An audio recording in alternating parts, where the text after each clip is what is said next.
Hey everyone, welcome back to Tip of the Week. In this week's video, we're going to jump into a creative composite edit where we take multiple layers and make a double exposure look. So let's jump into ON1 Photo RAW 2020 and let's get started. So inside Photo RAW here, let's just take a look at these base images that we're going to use for our double exposure look.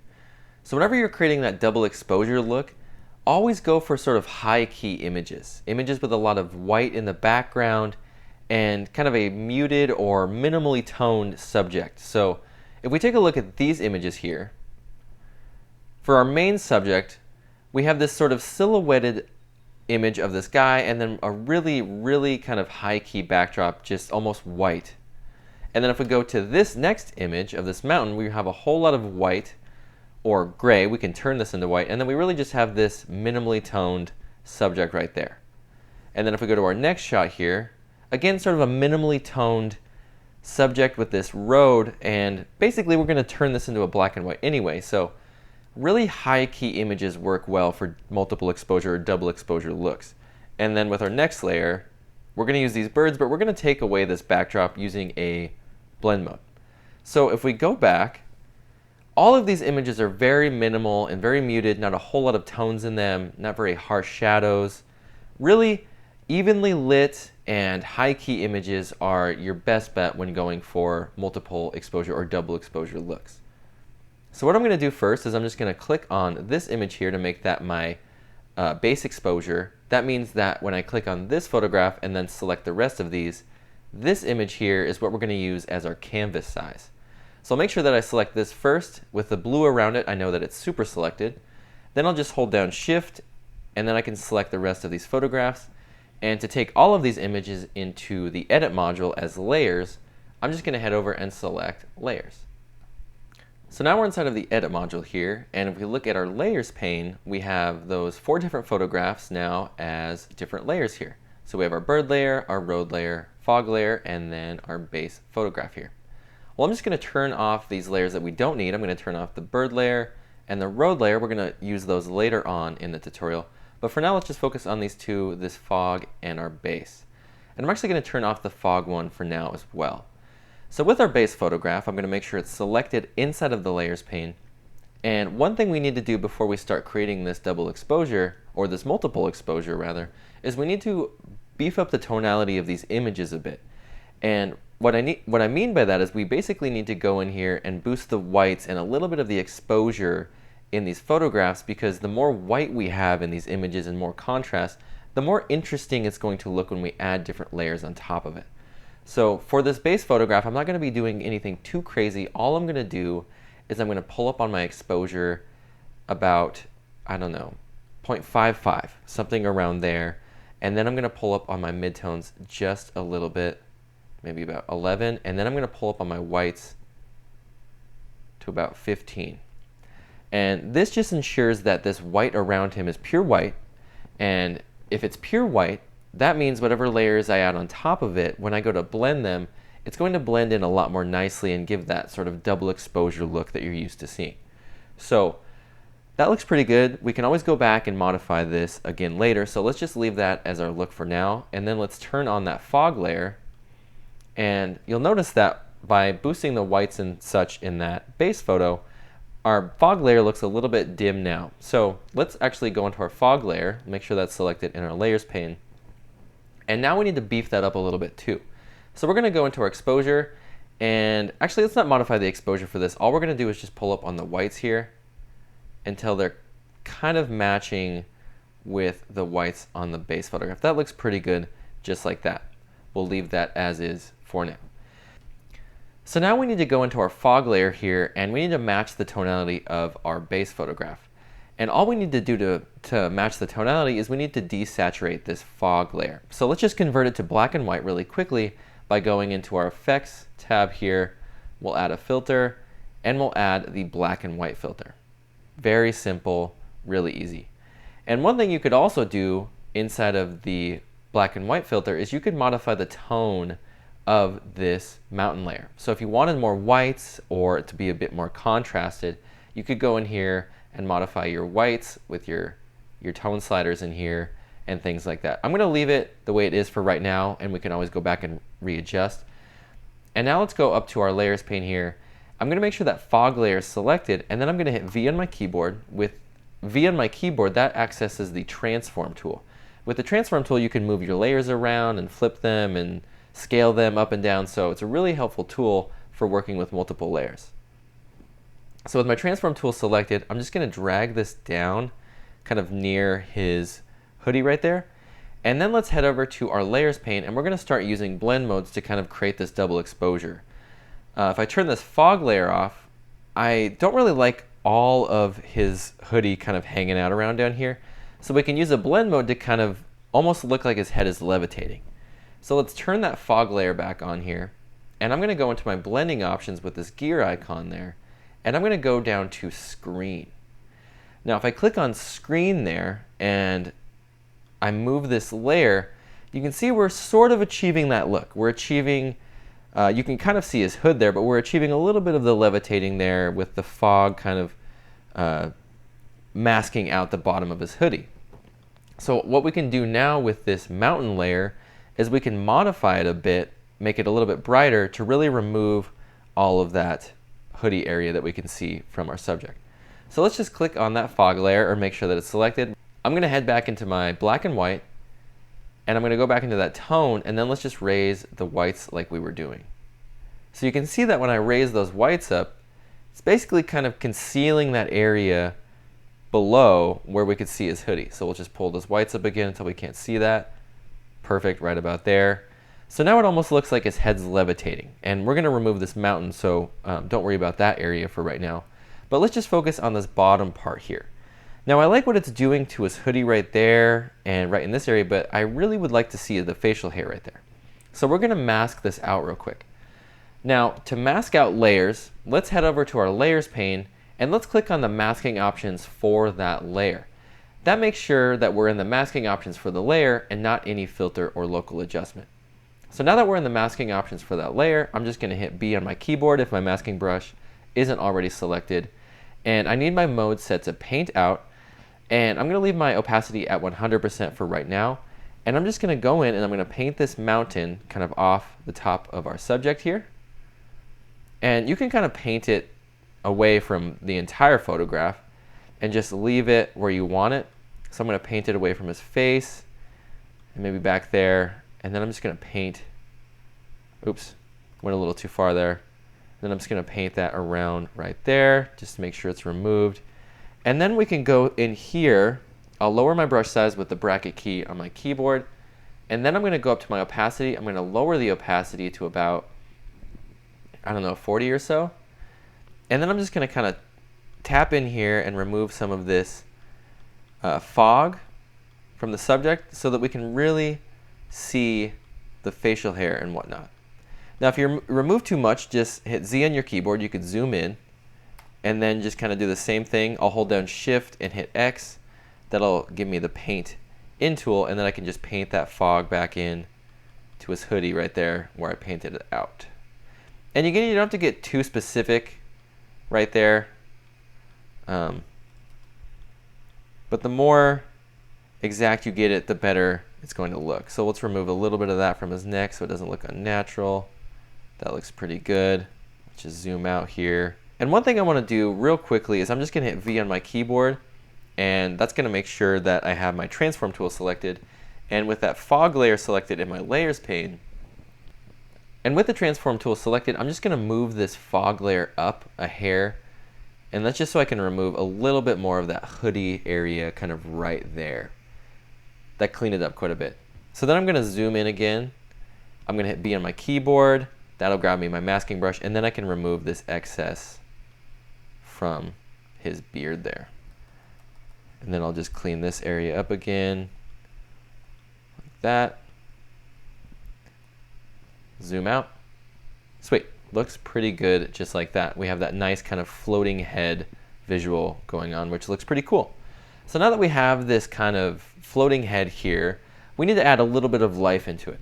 And we're going to do that by adding in a solid layer that reveals the bottom layer below it. And that'll make sense in just a second. So we're going to go over to our layers pane and we're going to enable that road layer. Now with this road layer here, I'm going to select it in my layers pane so that I can move it and I can adjust it.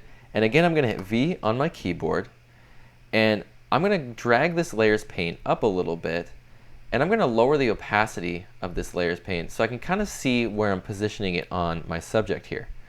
Now, I'm actually going to rotate this maybe about there. So I just rotated this so the leading lines of this road layer would kind of lead right directly into the middle of his head rather than coming through the bottom. Just a little more interesting. You could always do it the opposite way or the other way. I'm just going to leave it like that for right now. So then I'm going to go over to my layers here. I'm going to increase the opacity to 100 so I can see the entire layer. And what we need to do with this layer is we need to convert it to black and white to match the bottom two layers below it. So with my road layer, I'm going to go into the effects tab. I'm going to add a filter, and I'll add black and white.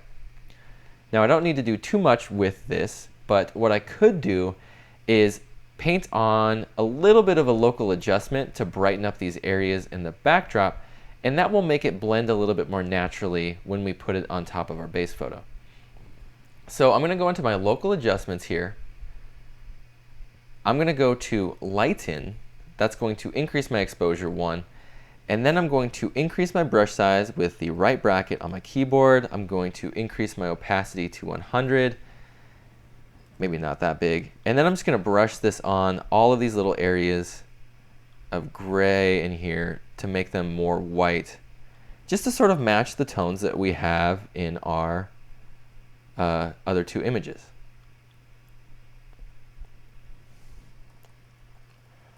And again, you don't have to be as specific as I am on this. It's just kind of a good way to make sure your photo looks a little bit more blended and a little more natural. So that looks pretty good like that. What I'm going to do to kind of help that out is I'm just going to go over to my local adjustments. I'm going to view this mask real quick so I can see where I need to fix, and then I can just fix these areas like that.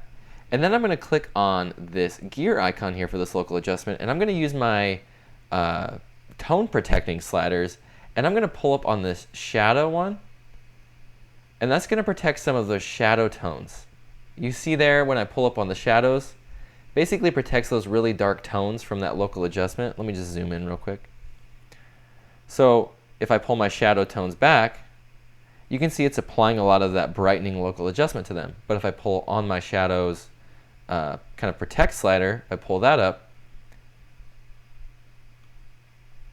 it protects those shadow tones quite a bit. Really helps them bring back that dark look they had earlier. That looks really great just like that. And now we need to use a blend mode on this road, the same blend mode we used before, to blend this in with the photo. So we're going to go to our road layer here. I'm going to click on the gear icon, and I'm going to go down to screen. So again, we have that double exposure look with that screen blend mode. So if I hit V on my keyboard, I can move this road layer. I'm just going to make it a little bit interesting here. Kind of put it right there. Maybe have the car a little more centered. Maybe right there. That looks pretty cool with the car kind of on his cheek. So now we have that sort of base look for our double exposure. And now we can just tweak these layers a bit and really make this look like that multiple exposure look. So with my road layer here, I'm going to click on my Develop tab, and I'm just going to go and I'm going to pull up on my whites. And that's just going to remove some of that top area that we had earlier. So if I click on my whites to return those to normal, you can see I can see a little bit of his hair.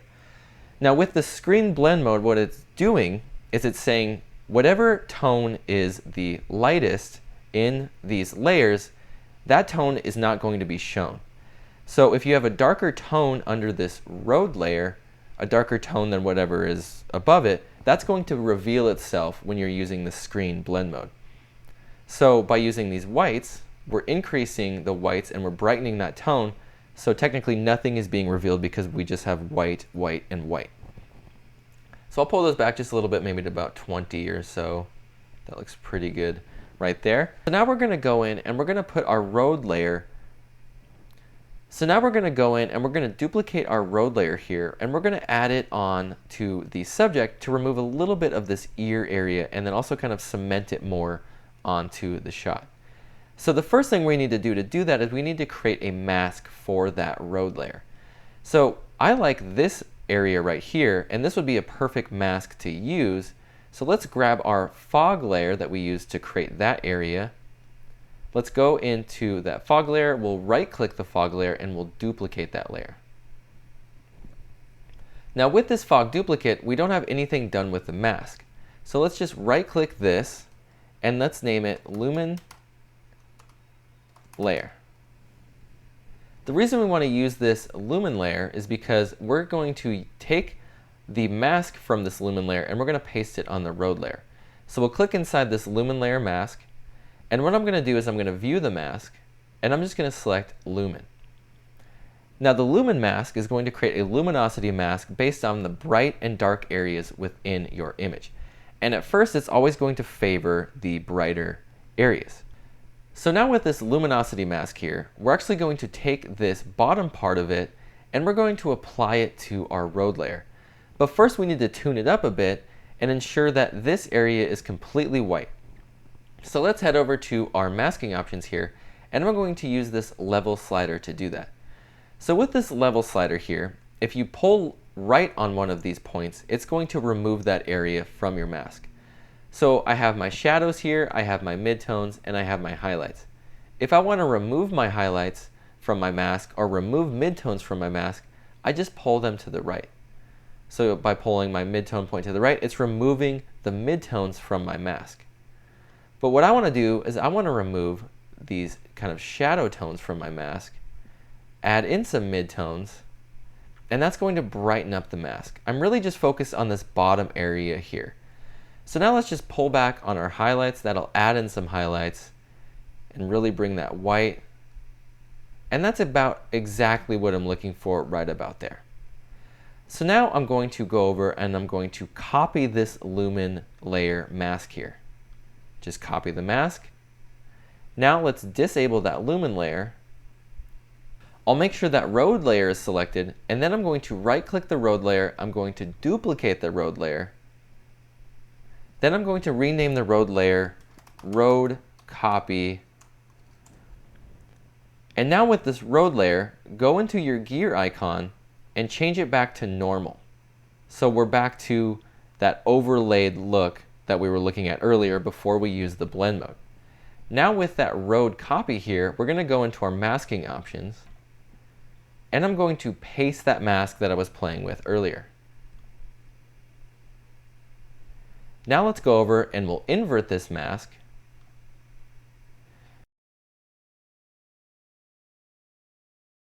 And it's removed a lot of that road area that we had before by using that sort of fog technique that we used with our subject.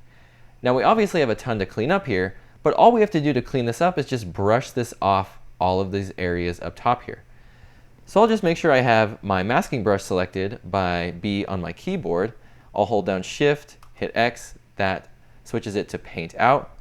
Then I can use a big brush size, and we'll just paint this road layer out from the areas that we don't want it. And we only really want this road layer to kind of cover up his ear right there and then add a little bit of depth to kind of the floatiness of him. So let's remove a lot of that from his face so that we can see these facial details in here. And maybe a little bit down here. You want to be careful in this area because this is where you're going to start to see his hoodie and whatnot. So maybe about right there looks pretty good. Could probably remove a little bit of that. Sweet, I like that. That looks pretty good like that. And then we'll remove all of this from over there. Just like that. Sweet, so that looks more like the real road is going in there, and then we don't see so much of his ear right in there. So now let's go over, and what we're going to do is we're actually going to add those birds in here, and we're going to use sort of the same technique we've been using. We're going to go over to our bird layer here. We're going to click to enable it. And with the bird layer, it's obviously not black and white, so we'll convert that to black and white by adding a filter, and we'll add the black and white filter. And with the bird layer here, we definitely need to boost up the whites in here. So let's go into the tone of the black and white, and we'll boost our whites. So now let's head up to our layers here, and with our bird layer, I'm actually going to use a different blend mode than I've been using. I'm going to use the multiply blend mode. So let's click on our gear icon here for that bird layer, and let's go to multiply. Now, multiply is basically going to remove a lot of the whites in this photograph and sort of make it a PNG file, if you will. So you can see now if I pull this up, we've removed a lot of those whites from our photograph, and now we just have these birds here. So we can play with the whites in our black and white here, or play with the tonality in this black and white filter. We could pull up on the exposure a hair until we remove enough. And I think that looks pretty good. We could probably get as many birds as we need just out of this. So I'm just going to hit B on my keyboard again, and I'm going to make sure that I have my bird layer selected. I'm going to click the masking options to make sure I'm masking off of the birds, and then I'll just brush away the dark grays within the birds layer. And you'll notice it's just kind of a dark block, so just keep an eye out for any little grays that you may see, like that. Looks pretty good right there.